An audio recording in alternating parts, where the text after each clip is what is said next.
These candles are kind of considered like higher end candles. They're $38. Once you add in tax, it's probably like $45 to $50. So it's clearly like something that, you're trying to make good money from. Like these are, nice profit margins. And so you have to kind of think like how people are going to feel about the fact that like you're making money from this thing and like what it's associated with.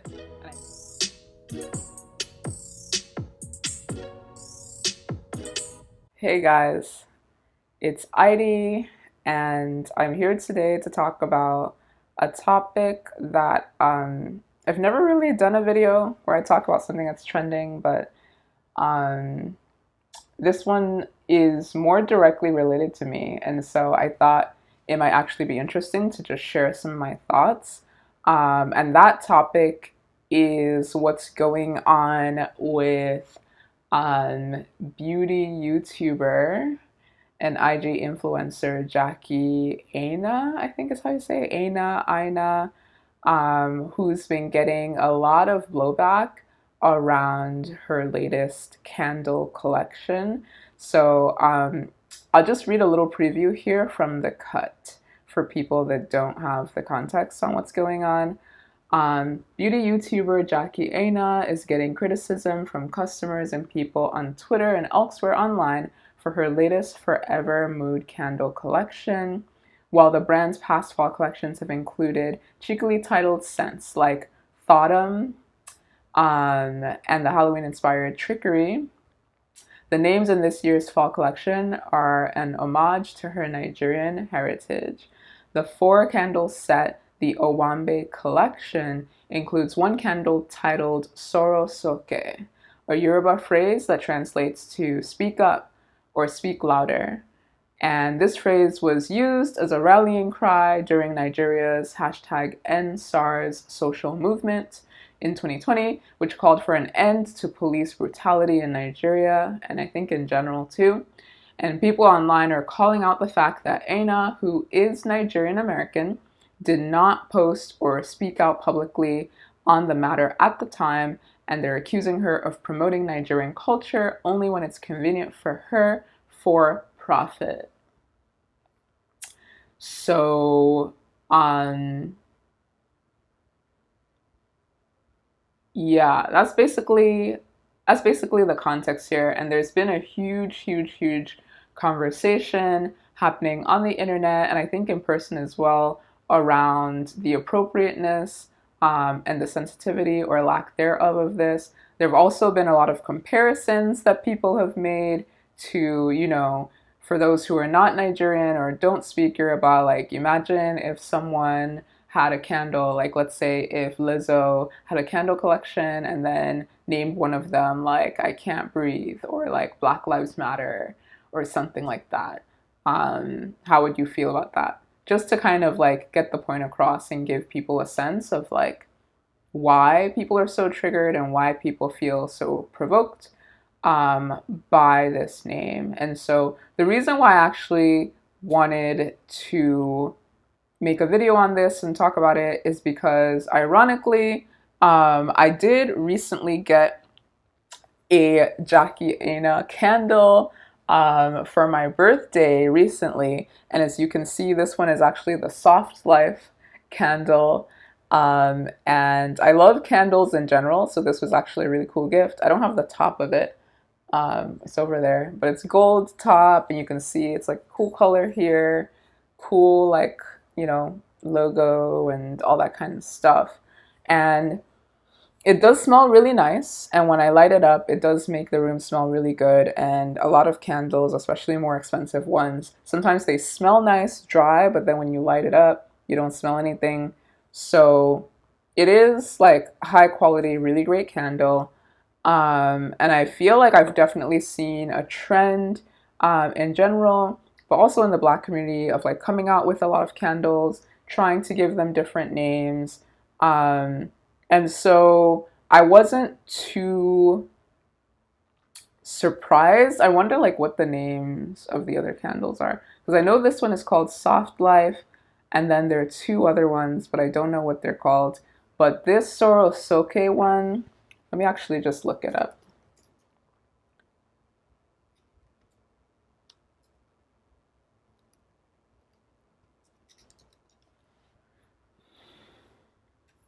Let me see if I can find her website.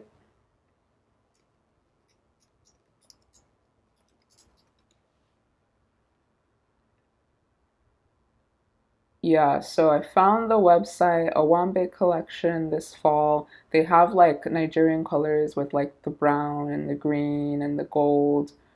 Oh, they have Spice of Life, No Wahala, Soft Life, and then before they took it down, they had Soro Soke. So it's kind of interesting because I guess the question is basically like, what is appropriate or what is inappropriate to actually name a candle? And I think the question is also like, did her and her team know the meaning of Sorosoke? Um, I am Nigerian, but I am not Yoruba. I don't speak Yoruba. I don't understand Yoruba. So when I saw Sorosoke, it looked vaguely familiar, but not familiar enough for me to immediately know, like, oh yeah, that was like associated with SARS. And so I think it's very possible, especially since she's Nigerian American, that maybe she doesn't really speak Yoruba, or maybe she speaks Yoruba, it's not like native to her, and so she might not have immediately had that association. But then I will also wonder how she then thought of Sorosoke as a good name, because I feel like on its own, like speak up, speak louder.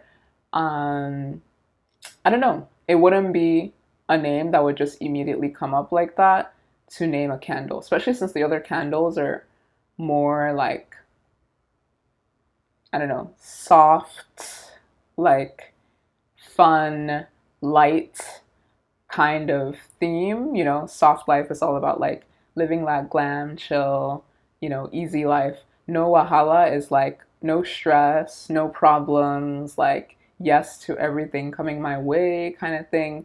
Spice of life is like keeping life interesting, fun, having a good time, being the life of the party. So these are all more like positive, upbeat, light, chill, whereas Sorosoke is more like clearly more like an activism like kind of theme. So I feel like that's my main question. Like, how did they come up with that name? What made them decide to go with that since it doesn't really fit in with the rest of the candle names, or the theme, besides the fact that like it's a Nigerian word, it's a Yoruba word. Um, so I don't know. I want to think, since I'm not super familiar with her or her team, that it was kind of just like a genuine, honest mistake.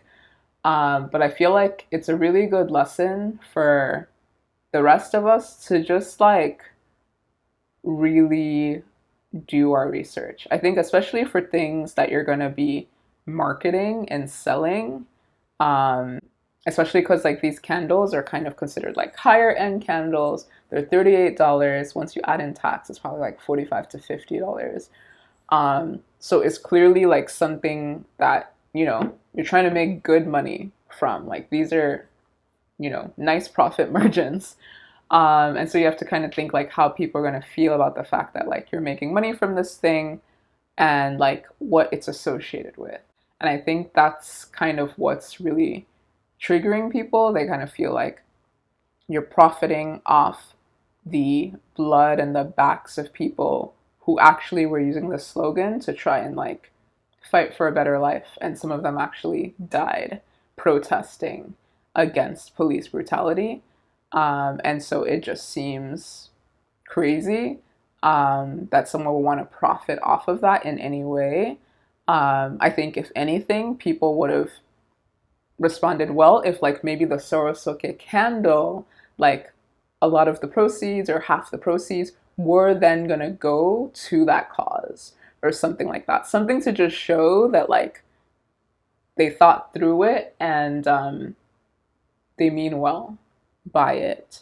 And so I don't know. I personally think they took the candle off the line completely, but I actually personally think that it would be super dope if they decided to actually bring the candle back and use, you know, a portion of the profits from that candle to actually support the movement, because at this point, the movement happened in 2020, and I remember people were bringing it up, talking about it, and I feel like the energy there has actually really died down.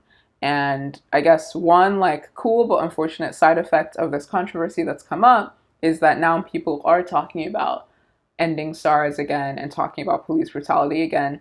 I feel like people usually wait until some really tragic incident happens before they actually talk about it.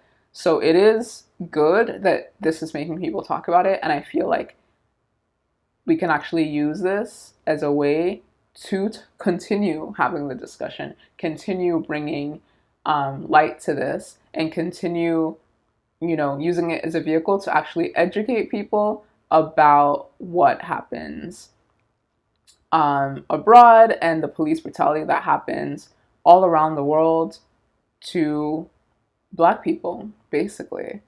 So I don't know. I don't have that much more to say on this. I know people are like blowing up TikTok and IG talking about this and making fun of the team and being like super harsh, super judgmental. But my take is that it probably was just a spur of the moment like idea that someone had, and they just thought it would be cool. They probably don't know Yoruba super well. They're probably not super plugged in, and they just thought it would be cool, and it's just, not appropriate. And if they were more plugged in, or if they knew the language better, it probably would not have happened. So the lesson is just basically like, if you're selling something and you're making money, you're going to be making good money from it.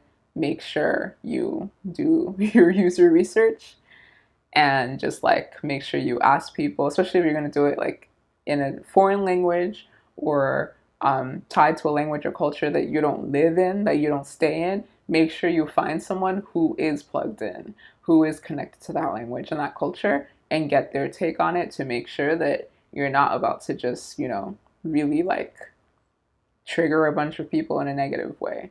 So I don't know. The candles are great. But yeah, clearly there are lessons to be learned from the naming of the fourth candle. And I just hope that, like I said, we can use this as a way to actually keep talking about police brutality, talk about violence against Black people, and keep that discussion alive. So that's all I have to say to that. Let me know what you guys think in hopefully mostly positive way. If you don't have anything constructive to say, no need to leave it in the comments. There's enough of that happening already. But if you have any information, thoughts that you want to share in relation to ending SARS, police brutality, or just what's happening in Nigeria in general, definitely like I would consider making more videos about that, because as a fellow Nigerian American, I definitely don't really talk that much about it. We talk about it in my family, but I don't really talk about it publicly, since I don't live there. So I talk more about what's happening in the US. So who knows? Maybe that's something that should change. Let me know in the comments. And that's it for this video. I'll see you guys next time.